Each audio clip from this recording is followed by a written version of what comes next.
Assalamu alaikum урматтуу биздин каналдын көрүүчүлөрү жана катталуучулары. Саламатсыздарбы? Бүгүн биздин автобус кондиционер болгондуктан текшерүүдөн өтпөй чыкпай калды. Бүгүн биздин автобустун автобус чыкпагандыгына байланыштуу бүгүн башка автобустун айдоочусуна линияны көрсөтүү үчүн бизди жиберишти. Бүгүн Тилек аба бизде конокто. Ассаламу алейкум, Тилек аба. Алейкум ассалам. Кандайсыз, иштериңиз жакшы болду? Шүгүр Кудай деп кабырап биринчи менен жүрөбүз. Өзүңүздү тааныштыра кетсеңиз. Мен Скөл областынын Жетөгүз району Сару айылынын тургуну болом өзүм. 1975-жылы 3-июнда туулгам. Сару орто мектебин бүтүргөм. Азыркы тапта Бишкекте жашайм. Бирок иштеген жерим Москва. Москва шаарында автобус айдайм. Канча убакыттан бери автобус айдап келдиңиз? Кудайым буйурса 2 жыл болуп калды. 2 жылдан өтөйүн деп калды.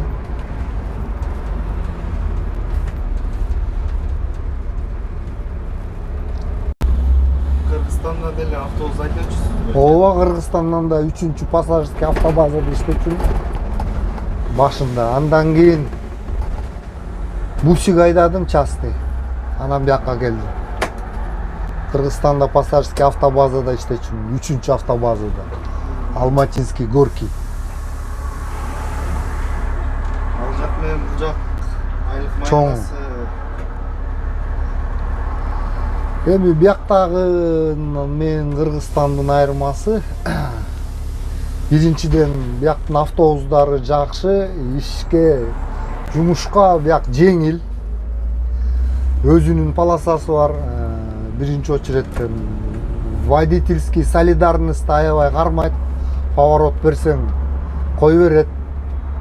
Кыргызстанда андай жок. Кыргызстанда водительский солидарность деген жок. Алыбек алына жараша дегендей мамиле кылат да бири-бирине.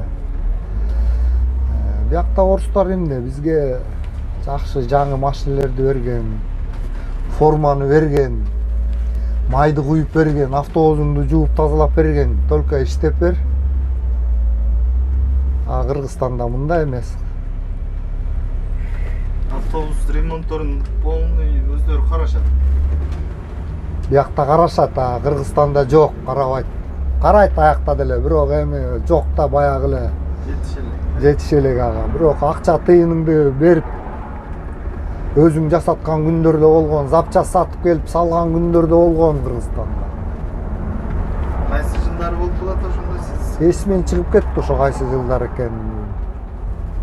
Азыр деген Suzuki Өзбекстан менен келишим.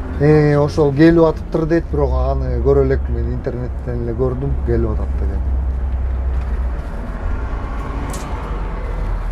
Андан башка. Бирок Кыргызстандын жүргүнчүлөрдү ташуучу унааларын жолго салышка көп бар да. Себеп деген аякта азыр кыйын иштетиш. 8 сом менен иштеш кыйын да. Азыр Көтөрүш керек бааны. 15ке көтөрүлдү деп жатышты. Жок, 15ке көтөрүлөт деп атат, көтөрбөй атат. 15 та аз керек болчу болсо. Бул Москвада 57 сом, бирок буякка салыштырганга болбойт Кыргызстандын деңгээлин, бирок аз да аябайчы.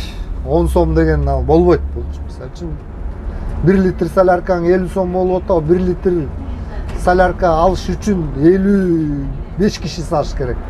А биякта 50 сом 1 киши түшсө сразу 1 литр солярканы жабат. Бул сөзүңүз деген айдоочулар лайкты басатпы деп сөз уккан да? Ооба, билбейм, басыш керек себеп дегенде. Көтөрүш керек да.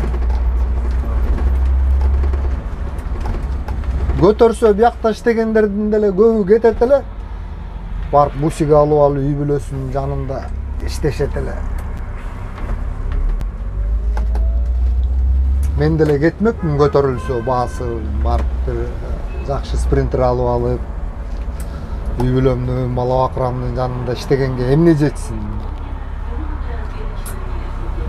Мекенде жүргөндө. Ооба.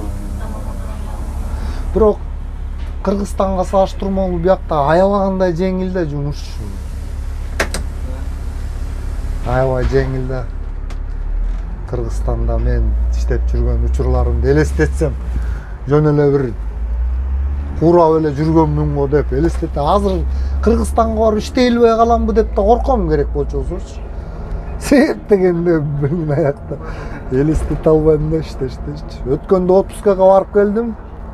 Отпускага барганда инимдин машинесин алып Бишкек жакта айдап жүрдүм.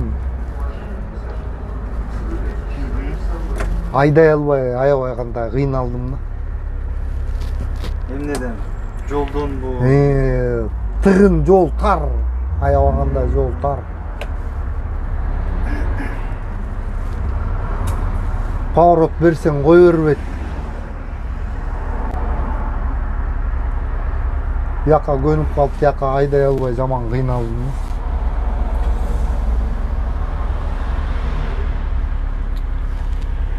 Анан акыры көнөткөнсүң аяка деле. Адам баласы ушундай жараткан турбайбы?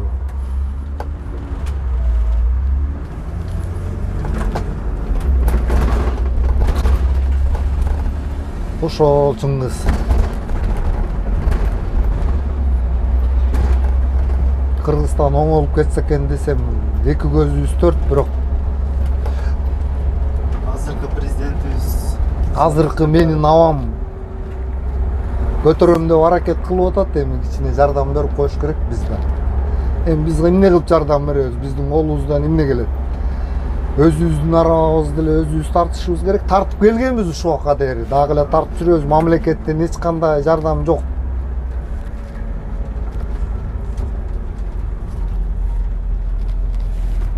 Мамлекетке деле надеяться этпейт да эч ким.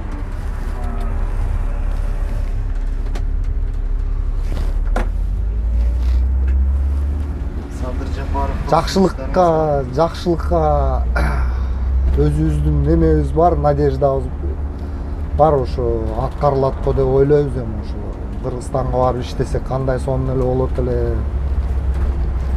Балдарыңды деле бир нормальный көрбөй каласың, ушинтип иштеп ар кайсы жерде жүрүп эле барсаң чоңоюп калган болот.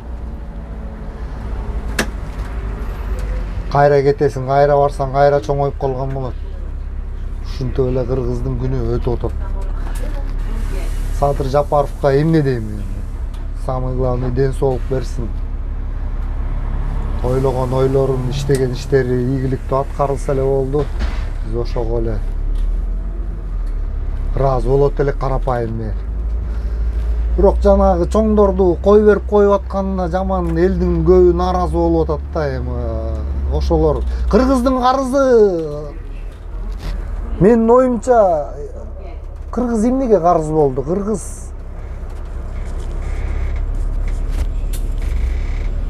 Кыргыздын карызы Кыргызстан деле да, ошо ченелүү кишилер деле да кыргыздын карызычы. Ошолорду эле нормальный кустуруу деп атпайбы? Ошону нормальный кустурса эле кыргыздын карызынан кутулат эле ошолор эле. Кыргыздын акчасы эч жакка кеткен жок, четке чыккан жок. Келген акчаны эле бир ченелүү кишилер жеп алды. Ошолор деле да, ошолорду нормальный кустурса эле өзү баштабады. Мен деле кустурат деген сөздү уккан эмесмин. Ичкенде кусчу эле арактан өлөрчү, бирок ошо кустуруу, точно ошо кустуруу операциясы жакшы өтпөй атат окшойт да.